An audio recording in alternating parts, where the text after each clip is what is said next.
C'est dans le règle de la procédure parlementaire, parce que nous devons contrôler le gouvernement. Nous avons constaté qu'il y a beaucoup de défaillances dans la gouvernance de Ilunga Ilunkamba en tant que Premier ministre. Pourquoi nous avons, avec le devoir de redébatabilité, initié cette motion de censure. Nous avions un peu obtempéré parce qu'il y avait invitation faite à son Excellence Monsieur le Premier ministre Ilunga Ilunkamba de pouvoir démissionner, mais il n'a pas démissionné. Voilà pourquoi nous nous disons d'aller avec cette logique jusqu'au bout. Donc aujourd'hui, nous confirmons que 301 signatures des honorables députés ont été réunies. Nous rappelons que la recevabilité est déjà de un quart des effectifs des députés nationaux, donc 125 signatures devraient déjà être couvertes et ça se prouve à suffisance qu'avec 301 signatures, la majorité de l'Assemblée nationale est pour cette motion. Quels sont les greffes retenus contre? Nous ne voulons pas anticiper la chose pour le moment. Nous venons de déposer tout en bonne règle. Le bureau de l'Assemblée nationale va saisir le Premier ministre et dans les 48 heures, il sera invité et c'est là que nous allons solennellement présenter la quintessence de cette motion de censure. Honorable M. Okende Bocho déposé une motion de censure à l'Assemblée nationale.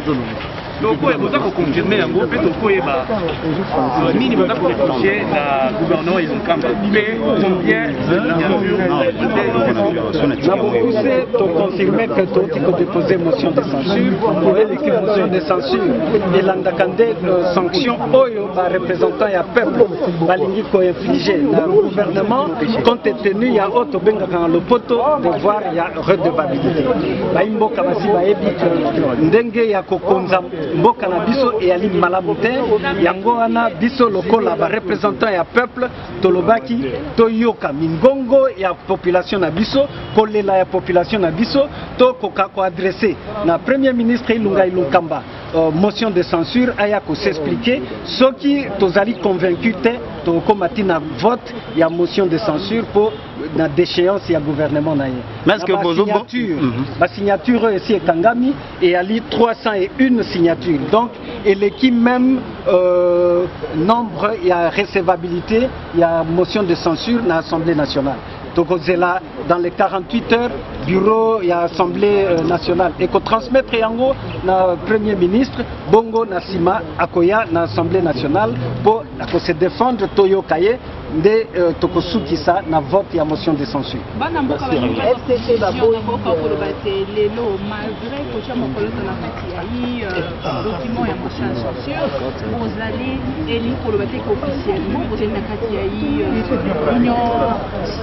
Ce n'est pas ça la question à poser maintenant. Ce n'est pas à l'ordre du jour. Poser la motion. Déposer motion à censure, madame. Merci, merci. Le bureau d'âge est dans la examiner le dossier de cette motion de censure. Bon, kanisi que motuna no ko adresser bisote. Bisoto sali devoir na biso ya ko déposer motion de censure, procédure nyonso. Et si ekangami na règlement intérieur na biso. Très bien, merci.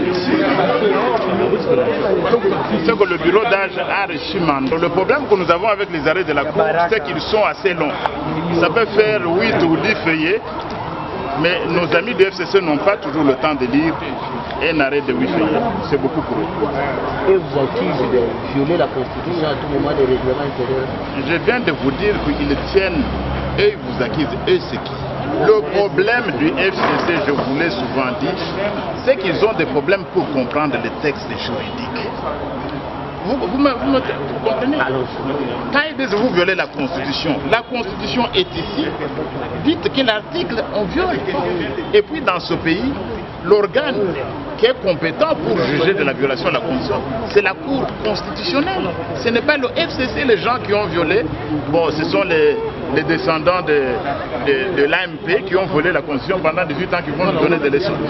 Donc il n'y a aucune violation qu'ils vous disent quel article a été violé. On ne se limite pas à dire que c'est elle. Voilà le problème. Donc le bureau d'âge agit en fonction d'un d'un arrêt de la Cour constitutionnelle. Il faut aussi ajouter ceci. Vous savez, nos amis du FCC avaient saisi la même Cour constitutionnelle pour dénier la compétence du bureau d'âge. Mais là encore, c'est l'ignorance du droit. En matière d'interprétation, il y a des organes qui sont clairement définis à l'article 161 de la Constitution qui peuvent introduire une demande en interprétation. Nos amis du FCC, comme ils ne comprennent rien, ils ont envoyé le PPPD et le RRC déposer une requête en interprétation. Ce n'est pas constitutionnel. Donc leur problème, je crois, ce qui tue plus le FCC, c'est l'ignorance de la Constitution des textes. Ils ont suspendu leur participation à l'Union jusqu'à ce que nous prenions gain de cause. Bon, ils allaient continuer sur cette même lancée. Mais les élus du peuple qui représentent la nation vont continuer. Ils vont continuer parce qu'ils sont sur la voie de la légalité et de la constitutionnalité. Ils vont continuer. Et il y a un arrêt qui a été rendu. Et puis vous savez quoi? Un arrêt de la Cour, les arrêts sont obligatoires et exécutoires. Je crois qu'il n'y a aucune raison. Le bureau d'âge est dans ses pouvoirs. La motion vient d'être introduite contre le gouvernement du Premier ministre. Bon, pour ma part, moi je peux vous dire que c'est l'un des gouvernements les plus défaillants et les plus incompétents que la République a connu. Pourquoi est-ce que je dis que c'est l'un des gouvernements les plus compétents et le plus défaillant que la République a connu depuis l'accession du pays à l'indépendance, le 30 juin 1960? Parce que vous le savez, aucun gouvernement n'est tombé par une motion de censure. Réalisez un peu l'histoire du pays depuis le 30 juin 1960. Aucun gouvernement n'est tombé par une motion de censure. Celui-ci risque de l'être. Bon, j'espère que la nuit porte conseil. Vous pouvez vous attendre à la démission de le professeur Sylvestre Ilunga Ilunkamba ce soir ou demain, ou dimanche au plus tard, la nuit porte conseil, parce que nous n'avons pas l'intention de le voir tomber comme une feuille morte pour incompétence caractérisée et notoire. Sur la loi sur la libération de Clermont, on dit que... On est en train de voter. Vous votez, hein? On est en train de voter. Il faudra permettre au chef de l'État de ratifier cet accord de libre-échange. C'est vrai, il y a eu beaucoup d'inquiétudes, beaucoup de craintes au regard de l'économie congolaise qui est très faible. Beaucoup se sont demandé qu'est-ce que le Congo a à produire dans le marché international. Nous nous sommes dit qu'il est quand même important. Ces mêmes inquiétudes remontent d'il y a 50, 60 ans. On ne peut pas continuer à rester aussi sceptique. Il nous revient à nous de nous prendre en charge. Nous avons voté, c'est vrai, cette loi, mais nous avons émis beaucoup de préalables, nous avons formulé beaucoup de préalables, je dirais, notamment des mesures incitatives. Il faudrait que le gouvernement soit à même de soutenir, de subventionner l'activité économique congolaise locale dans le domaine de l'agriculture, dans le domaine de l'industrie. Il faudrait que le gouvernement puisse encadrer avant, n'est-ce pas, d'accéder à cela. Il faut aussi noter que cette zone de libre-échange ne va pas commencer demain. Il y a pratiquement 10 ans. Donc c'est à 10 ans que cela sera effectif. 10 années, c'est quand même assez intéressant pour nous permettre de nous apprêter. Nous avons également insisté sur l'interconnectivité des provinces, qui est d'abord une intégration dans le pays entre les provinces avant d'aller au-delà. Donc voilà un peu grosso modo ce qui a été l'objet. Mais il faut aussi noter que dans quelques jours, le chef de l'État, Félix Antoine Tshisekedi, sera le président de l'Union africaine. C'est l'honneur pour le Congo, c'est une occasion pour lui aussi de gérer l'Afrique. Donc c'est le Congo qui est en avant-plan sur le plan diplomatique. Et c'est une occasion qu'on ne peut pas louper parce que les priorités de l'Union africaine, c'est notamment aussi la paix, c'est la sécurité, c'est le développement à côté de l'intégration. Le port de cette projet-là par rapport à votre province? Moi, chez moi, à Tchikapa, c'est la même réalité avec plusieurs provinces qui partagent les frontières avec les pays limitrophes. Vous allez ici au Congo central, à la frontière de Lufu. Vous venez à Tchikapa, à la frontière de Kamako. Vous allez à Kananga, un peu partout, dans le Grand Katanga, à l'est. Nous partageons des frontières avec les autres pays. Quand vous remarquez bien, il y a des ciments qui coûtent $5 dans certains pays en Afrique. Ici, chez nous, c'est $15, $20. Nous payons, c'est vrai, la douane. Mais en réalité, c'est le consommateur, c'est le peuple qui, au lieu de payer un ciment qui coûterait $6 parce qu'il n'y a pas de douane, il le paye à $20. C'est vrai, le gouvernement veut avoir des ressources pour le budget. Mais c'est lui qui souffre, c'est le pauvre, c'est le pauvre congolais. Au lieu d'acheter un ciment à $6, il l'achète à $10, $20 parce qu'il y a la douane. La douane, en réalité, c'est nous, Congolais, c'est nous, consommateurs, qui la payons. Donc, autant de réflexions, ce n'est pas Je suis membre de la commission, mais la commission a aussi requis l'expertise de plusieurs experts, notamment la FEC aussi. On a consulté les ministres, tout ça. Donc c'est une décision qui est assez responsable. Nous avons pratiquement 10 ans pour mettre les bases, pour permettre aux Congolais, dès que la zone est effective, d'être aussi compétitifs. Et quels sont les écueils qui constituent justement une barrière à cette zone de libre-échange? D'abord, c'est un problème de compétitivité. Vous savez, ici chez nous, difficilement avec la technologie, la technologie qui n'est pas très appropriée, nous produisons moins dans plusieurs domaines, ce qui n'est pas le cas dans d'autres pays limitrophes qui arrivent à produire quand même les produits de qualité, les produits finis. C'est pourquoi nous avons insisté sur les mesures incitatives. Il faudrait que le gouvernement soit en mesure d'encadrer ceux qui produisent, ceux qui doivent commercer dans le domaine agricole, dans le domaine de la petite industrie. Il faut des subventions, il faut les encadrer pour qu'une fois les barrières levées, qu'on soit compétitif comme tous les autres. C'est ça en fait, c'est sur ça.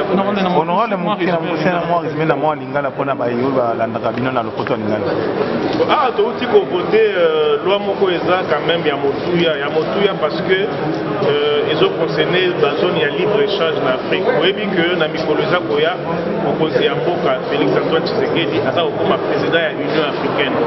Ils allaient honneur pour la biso ba Congolais. Ils allaient faire occasion de permettre à ça la Moussala Dengue Mokobani. L'Union africaine est là qui ici, Kimia, elle a ici sécurité, elle a ici intégration. Intégration, on a ils allaient la barrière, notamment douanière, entre les pays pour commerce de la Kivu. Donc, voter loi yango, mis sur Kanamate, tout ce qui est dans l'État, a des mesures incitatives. Les mesures incitatives, le bien est, après ça m'a boqué, la baïbaza na Milanga, la baïbaza na industrie à Miki na Congo, pour être base à la paix à même, il y a pour la compétitif dans le monde où il y a commerce. Ceux qui battent la mission à Bambo, comme soit d'autres produits de l'eau, il y a bien. Bisopé, biso base à la paix dans ma coquille, il y a des produits finis, où il y a la compétition dans la ceux qui ont tamboli dans la province, c'est bien là-bas, comme Molouf, Chikap, et Panangaï, Kamago, Kenakastumbalé, partout, le commerce est allé, le gouvernement doit le combien. Ceux qui ont allé dans la province, sous ciment, ils allés, dans le pays, sous ciment, ils allés $5. Mais ceux qui ont douane, combien d'autres on a $20. Même à d'autres, on a des Congolais d'autres souffrir.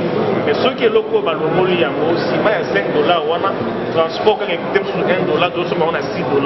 Ils ont toujours avantage à Congolais.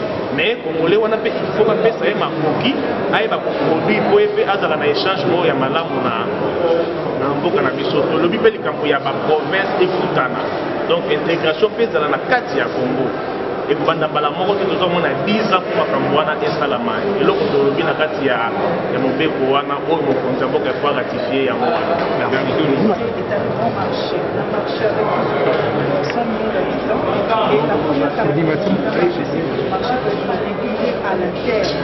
Et là, j'ai l'impression que ce sont 100 millions de consommateurs que nous jetons comme ça devant ces pays africains qui ont passé du temps à construire à l'intérieur de leur pays, à construire des réserves agricoles, alors que nous avons besoin de 90 000 km de réserves agricoles. Alors, au moment où les denrées alimentaires pourrissent dans l'arrière-pays, au moment où plusieurs jeunes qui ont des ambitions, qui ont des projets, il n'y a aucune politique d'accompagnement à l'interne, même quand on parle de la classe moyenne qui doit être conçue jusque-là, qui n'en fait pas encore de signaux, nous avons estimé que c'est trop tôt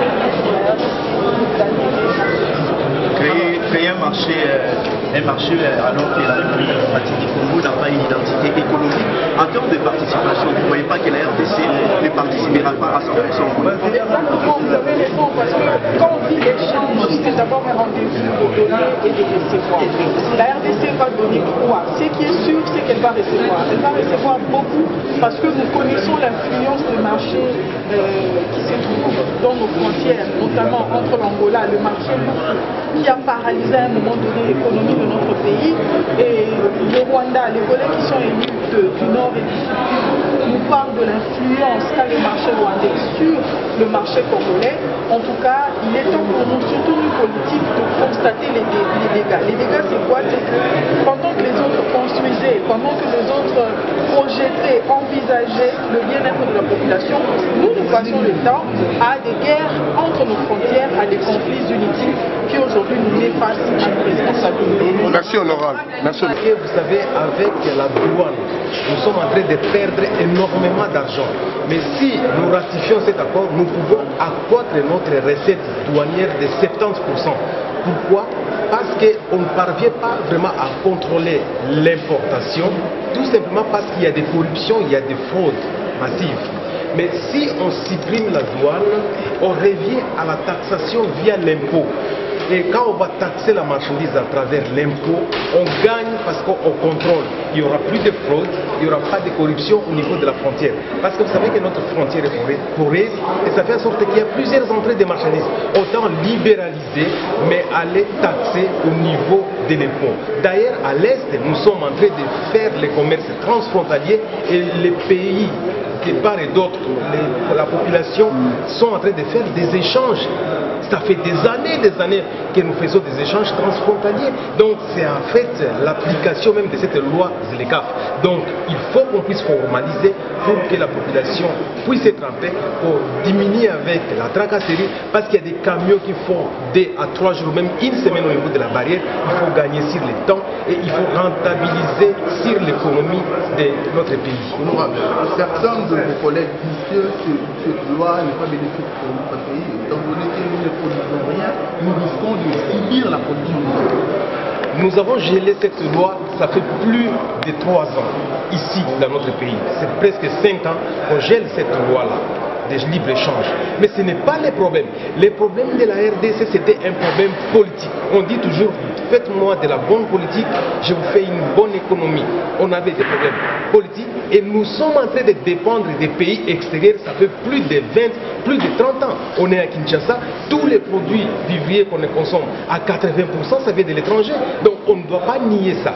Donc maintenant là, il faut faire un plan. Et là, je suis en train de féliciter les 2 commissions, relations extérieures et économico-financières, de faire un plan en sorte que l'Assemblée garde un contact avec le gouvernement pour qu'il y ait une façon de suivre. Parce que si on applique cette loi de ratification au niveau des ZLECAf pour la libre-échange, on doit faire des réformes au niveau de l'administration fiscale. Et c'est ce qui permettra à ce que les pays, au lieu de perdre de l'argent, puissent plutôt gagner en excès. Les gens ont peur qu'on va avoir peut-être un budget qui va descendre de 6 milliards à 4 milliards. Non. En taxant les biens et marchandises au niveau de notre pays, déjà à l'importation, nous aurons gagné plus que la taxation au niveau de la barrière douanière. Donc c'est un faux débat en disant qu'on va produire, mais c'est vrai qu'il faut avoir un plan pour stimuler les pays à pouvoir produire, à encourager les PME, les petites et moyennes entreprises à produire, mais aussi avoir des banques à crédit agricole pour pouvoir appuyer les agriculteurs. Parce que quand vous appuyez les agriculteurs, quand vous appuyez les PME, on peut donner de l'emploi à 10,3% par rapport à ce qui est maintenant. Et même pour les gens qui sont déjà bien positionnés, ils peuvent aller à une croissance de 9,3%. Donc ce n'est pas une perte, c'est quelque chose, c'est un gain pour notre pays. Merci, maman. Qui, comme devise, le peuple d'abord. Aujourd'hui, nous avons libéré le peuple congolais.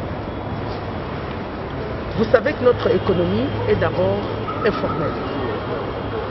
Et que les Congolais se battent pour nourrir sa famille. Et surtout ceux qui sont dans nos frontières, dans les Grands Kivu, dans les Kassai, dans le Congo central, qui échangent tous les jours avec les pays voisins. Donc nous les avons libérés pour qu'ils soient libres de parcours, libres des échanges. Et si donc nous savons que désormais notre économie prend de l'allure. Honorable, une petite réaction, quelques minutes. Nous avons vu aujourd'hui certains de vos collègues déposer la motion de censure contre le Premier ministre. Quelle est votre réaction par rapport à cette censure? Puisque nous aspirons à un pays non conflictuel, donc tout ce qu'il y a conflits, le germe des conflits dans la bonne marche de notre pays doivent évacuer. Donc il est tout à fait normal qu'après 2 ans, nous avons évalué que le travail fourni par le gouvernement actuel n'est pas satisfaisant.